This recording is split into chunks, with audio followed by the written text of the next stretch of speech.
నమస్తే ఎన్బి సుధాకర్ రెడ్డి గారు, welcome to icon politics. నమస్తే అండి నిహాల్ గారు. సార్, ఇప్పుడు లిక్కర్ స్కామ్ ఉంది. అది లిక్కర్ స్కామ్ మిథున్ రెడ్డి గారి పైన అభియోగం ఉంది. ఇంకా అటవీ భూములు ఉన్నాయి, మిథున్ రెడ్డి గారి పైన ఉంది.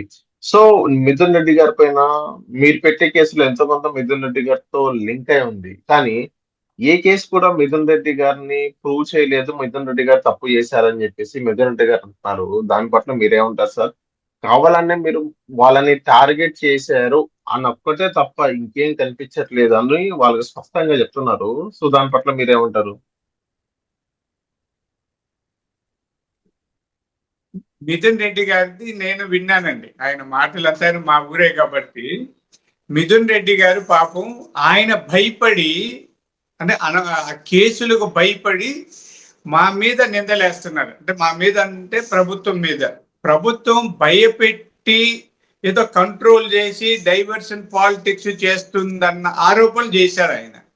ఎవరు భయపెట్టారో, ఎవరు దోచుకున్నారో రాష్ట్ర ప్రజలందరికీ తెలుసండి. ఇప్పుడు మిథున్ రెడ్డి గారి మీద కూడా లిక్కర్ స్కామ్ వచ్చి ఆగుతుందండి. ఇప్పుడు ఆ లిక్కర్ స్కామ్ 3200 కోట్లది. అది ఎక్కడో 100-200 కోట్లకే అందరినీ జైళ్ళల్లో వేసిన విషయం మనం చూస్తున్నాం. ఈ 3200 కోట్ల స్కాముల్లో ఈయన తప్పించుకునే ప్రశ్నే లేదు. అంటే ఆధారాల కోసం చూస్తున్నారు. ఇప్పుడు దొరికిన వాళ్ళు రిమాండ్ పెట్టారు. అక్కడ నుంచి కొంత లింక్ దొరికితే ఇతన్ని కూడా అరెస్ట్ చేస్తారన్న విషయం ఆయనకు తెలుసు, భయపడి తిరుగుతున్నాడు. అలాగే అటవీ భూములు కబ్జా కూడా అందరికీ తెలుసు, దాని మీద విచారణ జరుగుతుంది. అవి కూడా స్వాధీనం చేసుకునే పరిస్థితిలో ఉంది. తిరుపతిలో ఆయన తండ్రి గారు వాళ్ళు కలిసి ఉన్న ఇల్లు కూడా మఠం భూములే. దాని మీద ఒక రచ్చ నడుస్తూ ఉంది. ఆ మఠం భూముల్ని సర్వే చేయడానికి వెళితే కూడా వాళ్ళ అనుచరులంతా అడ్డుకొని ఆపారు. కాబట్టి మొత్తం అక్రమాలు, అవినీతి, ఈ వ్యవహారాలన్నీ వాళ్ళ మెడకు చుట్టుకుంటాయన్న భయం మిథున్ రెడ్డి గారిలో కనిపిస్తుంది. వాళ్ళ నాన్నగారు పెద్దిరెడ్డి రామచంద్రరెడ్డి గారిలో ఉంది. ఒక్కొక్కసారి అయితే రామచంద్రారెడ్డి గారు ఈ మధ్య నిర్వేదంతో మాట్లాడుతున్నారు అనుచరులతో. నేను ఇంకా మళ్ళీ పోటీ చేయను, ఎందుకు ఈ రాజకీయాలు, ఇది ఏదో అని. అంటే ఆయన భయపడిపోయి రాజకీయాలను కూడా వదిలేద్దామన్నంత స్థితిలో ఉన్నారు.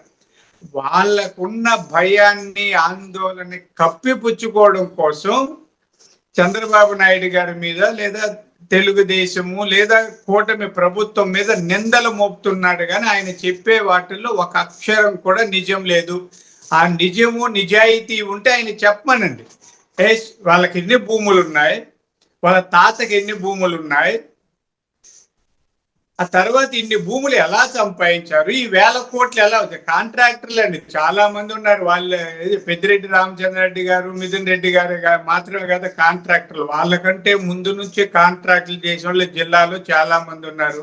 వాళ్ళకంటే పెద్ద పెద్ద కాంట్రాక్టర్లు కూడా ఉన్నారు. ఇన్ని 1000 కోట్లు ఎలా వచ్చింది ఆయన కానీ చెప్పగలిగితే మనం కూడా నేర్చుకుని అందరూ సంపాదిద్దాం.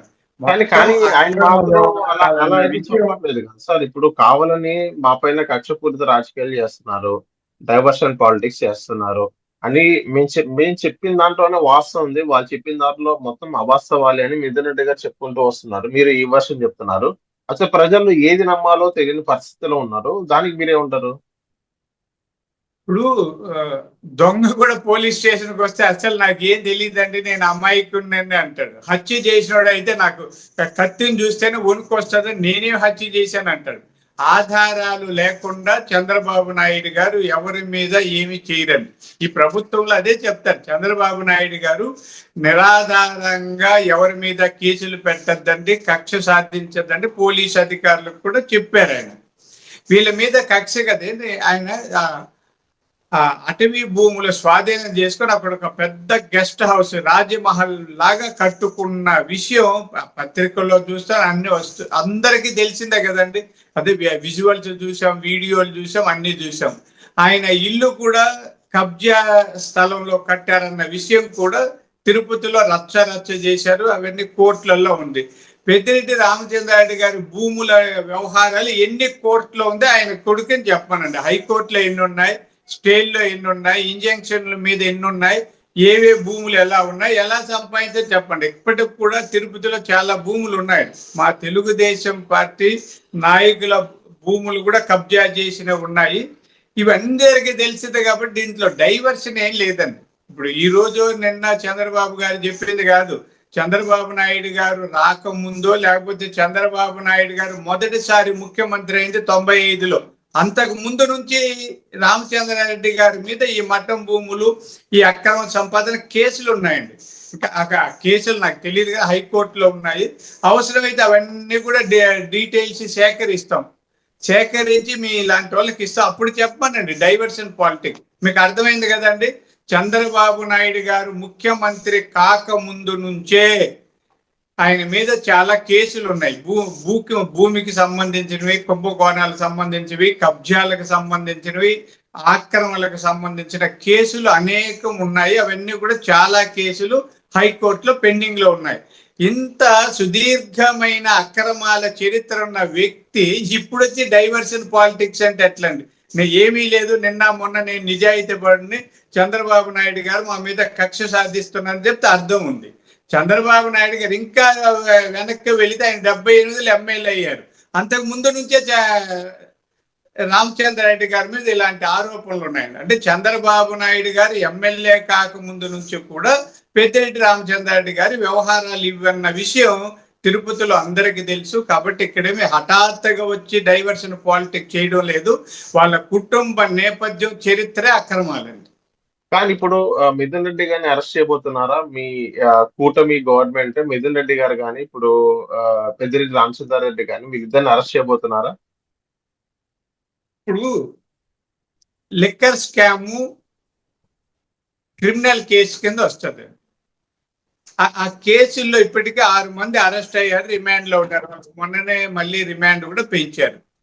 ఆ కేసులో ఇతను కూడా ఉన్నాడని ఆధారాలు దొరికితే జైలుకి వెళ్ళక తప్పదు. అంటే ఆయన జైలుకు పంపాలా వద్దనేది చంద్రబాబు నాయుడు గారు కాదండి. షిట్ ఒకటి వేశాము, వాళ్ళ దర్యాప్తుల్లో ఇతను నిందితుడుగా ఆధారాలు దొరికితే అరెస్ట్ చేస్తారు. అంతేగాని చంద్రబాబు నాయుడు గారు, కూటమి ప్రభుత్వం అరెస్ట్లు చేయదండి. సిట్ మొత్తం చంద్రబాబు నాయుడు గారు నీళ్లు తాగుతుంది. సిట్ కానీ సిఐడి కానీ చంద్రబాబు నాయుడు గారు మోచేతి నీళ్లు తాగుతుందని వైఎస్ఆర్సీపీ వాళ్ళు అంటున్నారు కదా sir.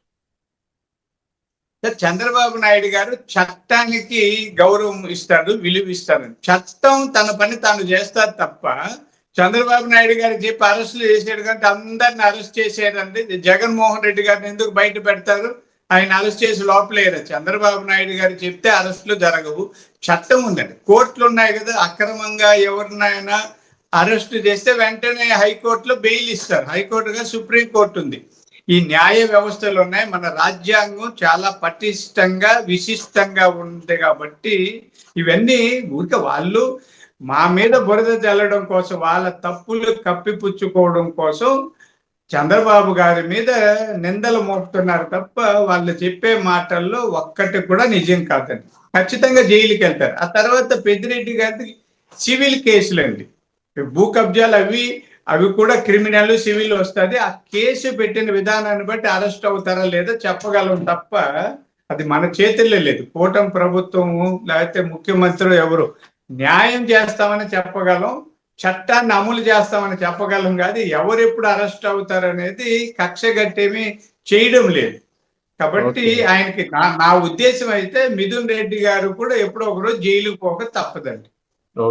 So thank you sir micron politics వచ్చినందుకు.